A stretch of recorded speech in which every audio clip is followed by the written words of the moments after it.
अस्सलाम वालेकुम स्टूडेंट्स, उम्मीद करते हैं आप सब खैरियत से होंगे। आज की इस वीडियो में हम एक्सरसाइज 1.3 के क्वेश्चन नंबर 6, 7, 8 और 9 सॉल्व करेंगे।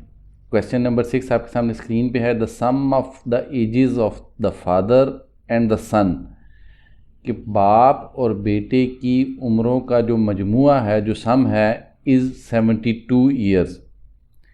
यानी कि पहले सेंटेंस के अंदर हमें बताया गया है कि एक बाप है और एक बेटा है, जिनकी दोनों की अगर उम्र को मिलाया जाए तो वो 72 साल बनती है।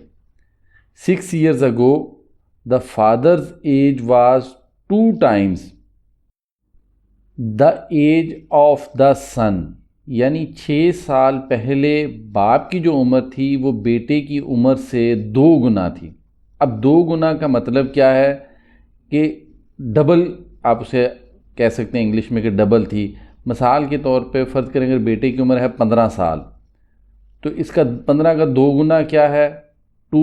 इसको हम 2 से मल्टीप्लाई कर लेंगे। 2 × 15 इज़ इक्वल टू 30। यानी कि हम कह सकते हैं कि 15 का 2 गुना जो है वो 30 है। मिसाल के तौर पे अगर बेटे की उम्र 15 साल थी तो उसका 2 गुना बाप की उम्र 30 साल बनती है। नेक्स्ट है, what was son's age 6 years ago। हमने इस क्वेश्चन के अंदर मालूम क्या करना है कि 6 साल पहले बेटे की उम्र क्या थी। मिसाल के तौर पे कि आज के दिन अगर बेटे की उम्र 15 साल है तो हमने मालूम करना है 6 साल पहले कितनी उम्र थी।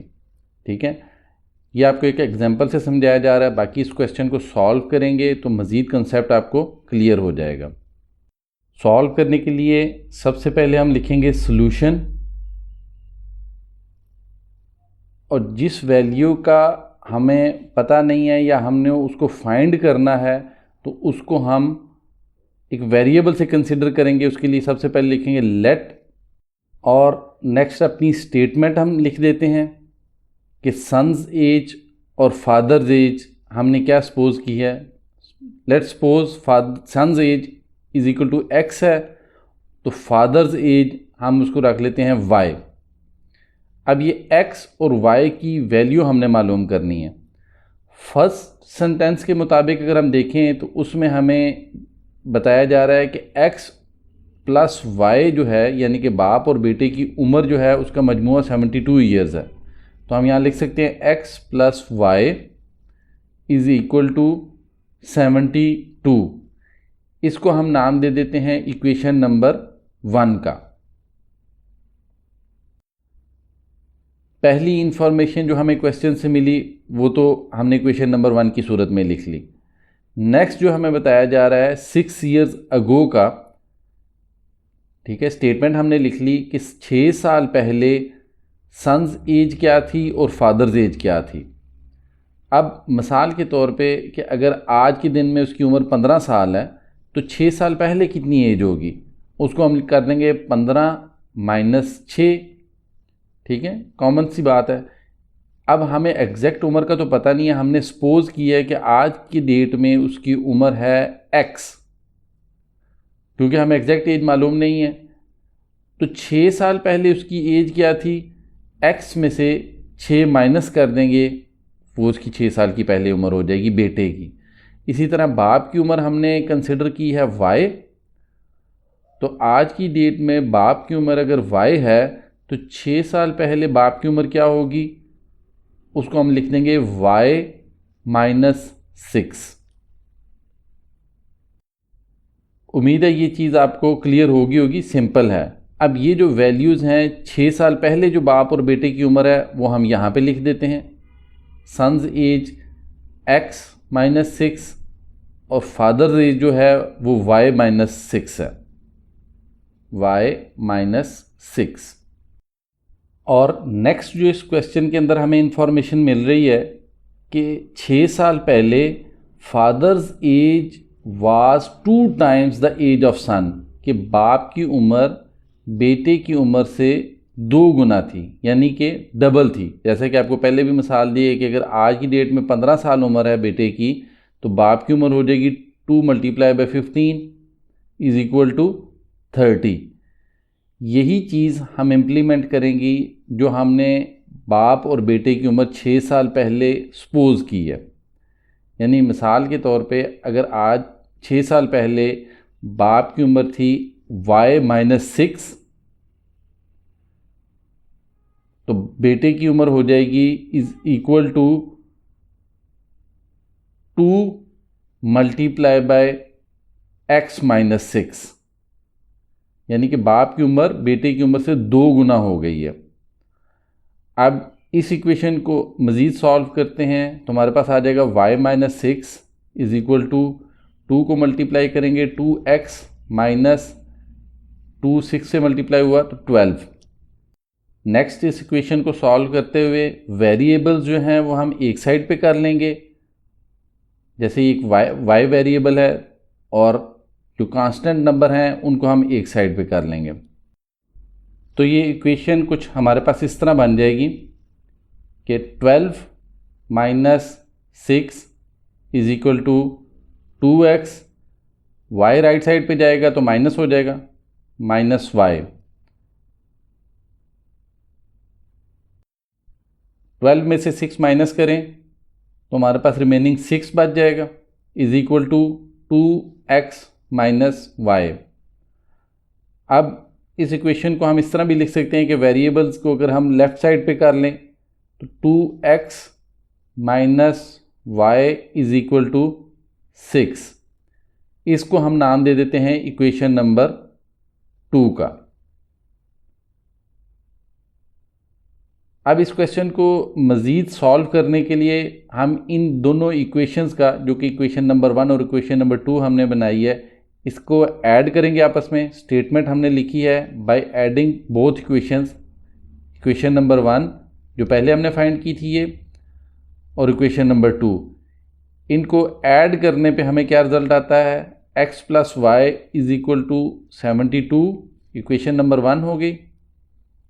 और इक्वेशन नंबर 2 आपके सामने ये लिखी हुई है 2x minus y is equal to 6। इन दोनों इक्वेशंस को अगर ऐड करें तो x प्लस 2x 3x हो गया हमारे पास, प्लस y और माइनस y आपस में कैंसिल हो जाएगा, और 72 प्लस 6 करें तो 78 इसका आंसर आ जाएगा। यहाँ से हमें x की वैल्यू मिल जाएगी, 3 मल्टीप्लाई हो रहा है, राइट साइड पे जाएगा, डिवाइड हो जाएगा, 78 डिवाइडेड बाय 3। x की वैल्यू मालूम करने के लिए 78 को 3 पे डिवाइड करेंगे, कैलकुलेटर का इस्तेमाल करते हैं। 78 डिवाइडेड बाय 3 अगर करें तो हमारे पास आंसर आता है 26। तो यहाँ पर हम लिख देते हैं x इज़ इक्वल टू 26, यानी कि बेटे की उम्र हमें जो मालूम हुई है वो है 26। ये जो x की वैल्यू है ये आज की डेट में बेटे की उम्र हमने एज्यूम की थी। जैसे कि यहाँ पे अभी आप देखें, हमने यहाँ पे सबसे पहले सपोज किया था सन्स एज x, ये आज के दिन की उम्र है, लेकिन हमने फाइंड क्या करना है, बेटे की उम्र 6 साल पहले की, यानी 6 साल पहले जो बेटे की उम्र थी वो x-6 थी, वो बेटे की उम्र थी, वो हमने फाइंड करनी है। x की वैल्यू तो हमने फाइंड कर ली है, और 6 साल पहले जो हम फाइंड करेंगे उसके लिए यहाँ पर हम सबसे पहले एक स्टेटमेंट लिखते हैं। So the age of the son 6 years ago is x-6, यानी कि 6 साल पहले बेटे की उम्र x-6 थी, x की वैल्यू है 26, -6 करेंगे तो आंसर हमारे पास बच जाएगा 20। ये हमारा आंसर है। 6 साल पहले बेटे की उम्र हमने फाइंड की है जो कि 20 साल है। उम्मीद करते हैं सारा सवाल का कॉन्सेप्ट आपको क्लियर हो गया होगा। चलते हैं अपने नेक्स्ट क्वेश्चन की तरफ, क्वेश्चन नंबर 7 की तरफ। स्क्रीन पे आपको क्वेश्चन नंबर 7 शो हो रहा है कि Meera bought a toy of ₹1500, कि मीरा ने एक खिलौना ख़रीदा है जिसकी कीमत थी 1500 एंड सोल्ड फॉर ₹1520, और उसको 1520 रुपये में बेच दिया है। यानी कि खिलौना है जिसकी कीमत ख़रीद जो है वो 1500 रुपया है और उसको बाद में बेचा गया 1520 रुपये में।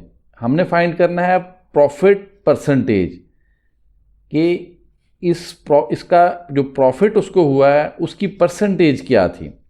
1500 रुपये में खिलौना ख़रीद के 1520 में जो बेचा है तो ज़ाहिरी तौर पे तो उसको 20 रुपये इसमें प्रॉफिट हुआ। परसेंटेज मालूम करने के लिए क्वेश्चन को सॉल्व करते हैं। सबसे पहले हम लिखेंगे solution,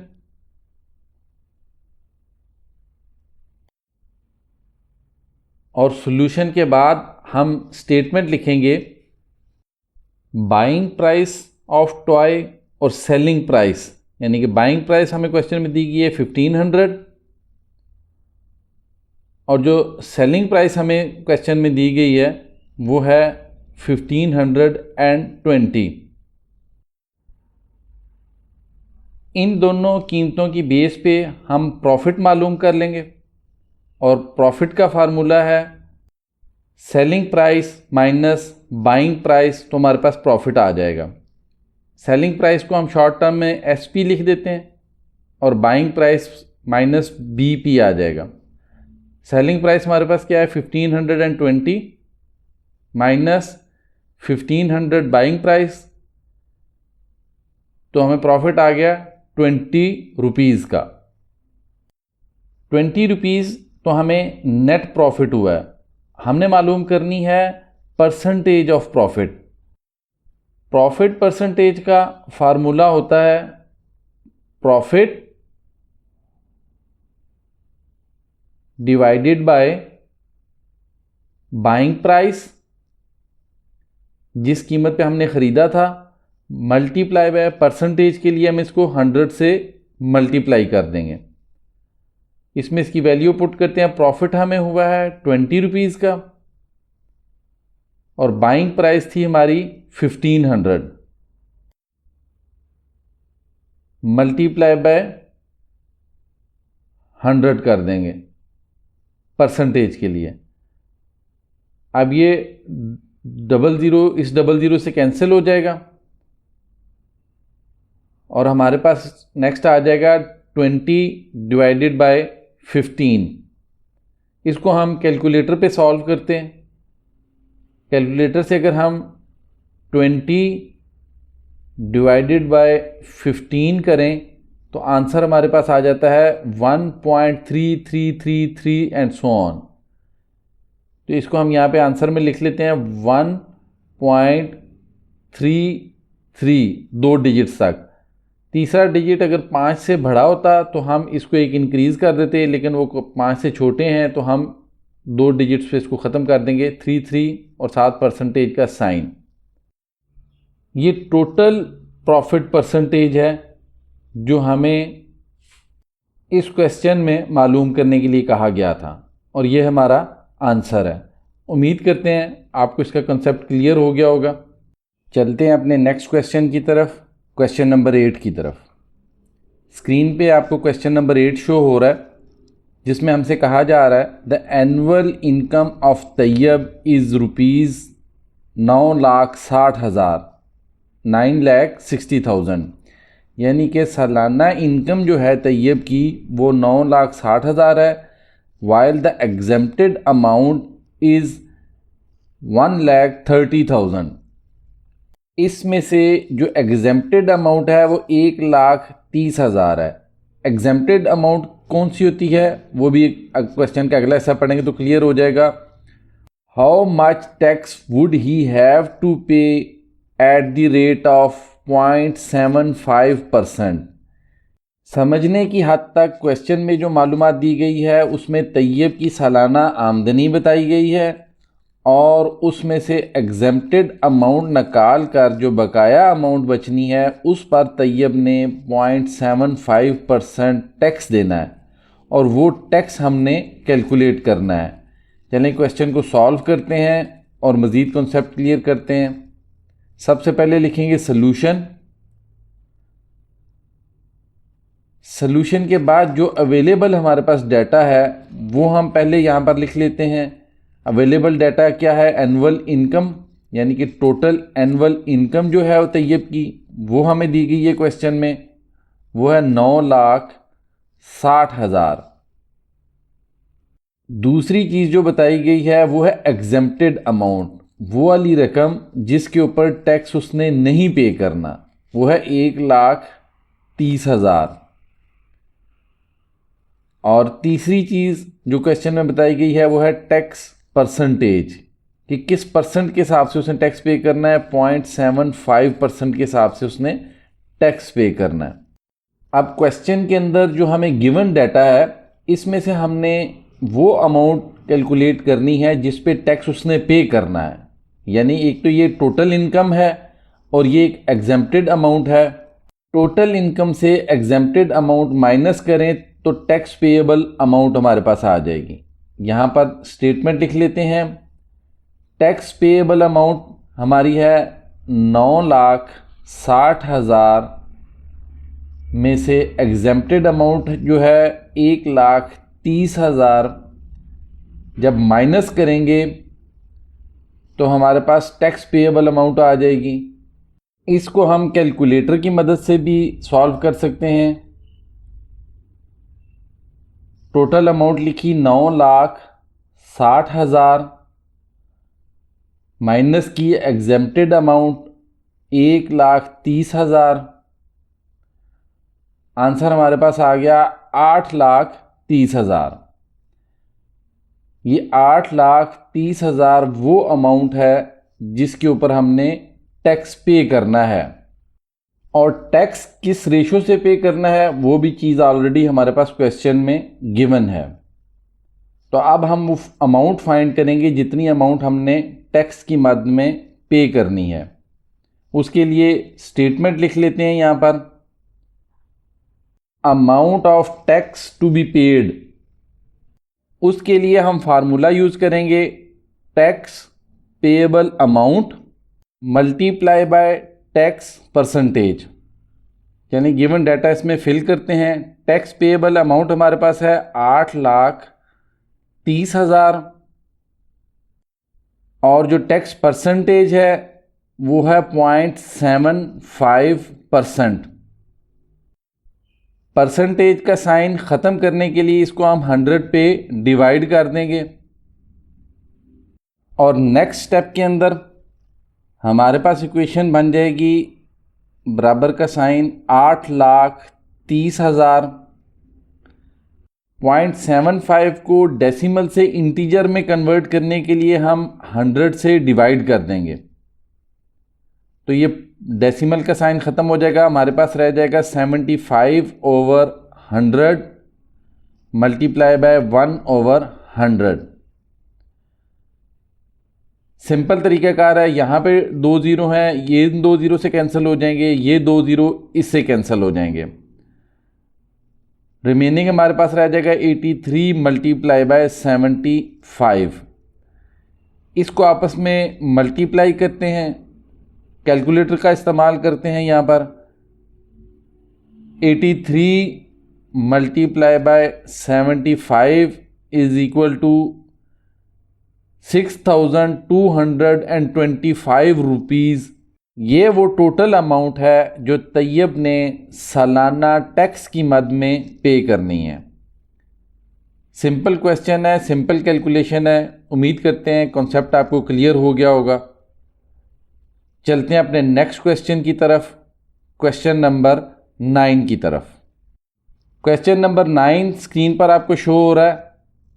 find the compound markup on ₹375,000 for 1 year eight the rate of 14%। यानी कंपाउंड मार्कअप हमने मालूम करना है सालाना, जो कि टोटल अमाउंट है 3,75,000 1 साल के लिए। कंपाउंड मार्कअप वो प्रॉफिट है जो बैंक किसी को लोन देने के बाद उससे एक्स्ट्रा चार्ज करता है। क्वेश्चन सॉल्व करते हैं और अपना कॉन्सेप्ट मज़ीद क्लियर करते हैं। सबसे पहले लिखेंगे सॉल्यूशन। नेक्स्ट स्टेप के अंदर जो हमें गिवन चीज़ें हैं क्वेश्चन के अंदर वो हम यहाँ पर नोट डाउन कर लेते हैं। कंपाउंड मार्कअप मालूम करने का फार्मूला इस वक्त आपके सामने स्क्रीन पे शो हो रहा है। Compound markup is equal to A minus P.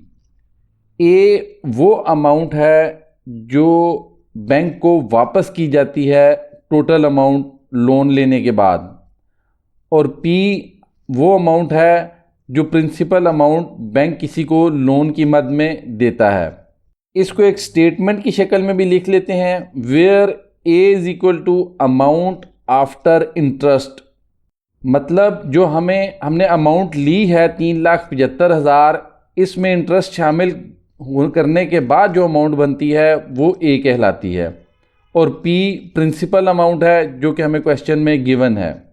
सबसे पहले हम ए अमाउंट आफ्टर इंटरेस्ट मालूम करेंगे ताकि हम कंपाउंड मार्कअप मालूम कर सकें, और इसका फार्मूला होता है A is equal to P principal amount into 1 plus R over 100 power n। इसमें p जैसा कि आपको बताया ये प्रिंसिपल अमाउंट है, r वो रेट है जिस पे हमें कंपाउंड मार्कअप चार्ज होगा जैसा कि 14%, और n की जो दी है हमें पावर दी है वो है नंबर ऑफ़ ईयर्स, यानी कि कितने साल के लिए। यहाँ पे हमें 1 साल के लिए तो इसकी पावर 1 आ जाएगी। इस फार्मूले में डाटा फिल करते हैं। p जो कि प्रिंसिपल अमाउंट है, क्वेश्चन में मेंशन है 3,75,000, वो यहाँ पर लिख लेते हैं 3,75,000, ब्रैकेट के अंदर 1 प्लस रेट, जिस रेट पर मार्कअप चार्ज होता है वो है 14 डिवाइडेड बाय 100, और n नंबर ऑफ़ ईयर्स 1 है, चाहे इसे लिखें या ना लिखें 1 की पावर सेम होती है। नेक्स्ट स्टेप के अंदर इक्वल टू का साइन, अमाउंट 3,75,000, और ब्रैकेट के अंदर जो है इसको हम सॉल्व कर लेते हैं कैलकुलेटर की मदद से। कैलकुलेटर ले आते हैं स्क्रीन के ऊपर, और यहाँ पर 14 डिवाइडेड बाय 100 करें तो आंसर आ जाएगा 0.14, और जब 1 इसमें ऐड करेंगे तो आंसर होगा 1.14। यहाँ पर लिख लेते हैं 1.14। अब इसको मल्टीप्लाई करना है 3,75,000 से, तो मल्टीप्लाई कर देते हैं 375 और 000, जवाब आ गया 4,27,500। ये ए की वैल्यू है, यानी वो टोटल अमाउंट है जो बैंक को रिटर्न करनी है मार्कअप समेत। अब इसमें से हमने मार्कअप की वैल्यू अलहदा करने के लिए फार्मूला ऑलरेडी ऊपर मेंशन है कंपाउंड मार्कअप का, कि ए जो हमने अमाउंट अभी मालूम की है, इसमें से जब प्रिंसिपल अमाउंट जो कि हमें गिवन है वो माइनस करेंगे ये 3,75,000, तो हमारे पास कंपाउंड मार्कअप की अमाउंट आ जाएगी 1 साल के लिए। ये अमाउंट फार्मूला के अंदर फिल करके चेक करते हैं कंपाउंड मार्कअप हमारे पास क्या आता है। तो यहाँ पे हमने फार्मूला लिख लिया, कंपाउंड मार्कअप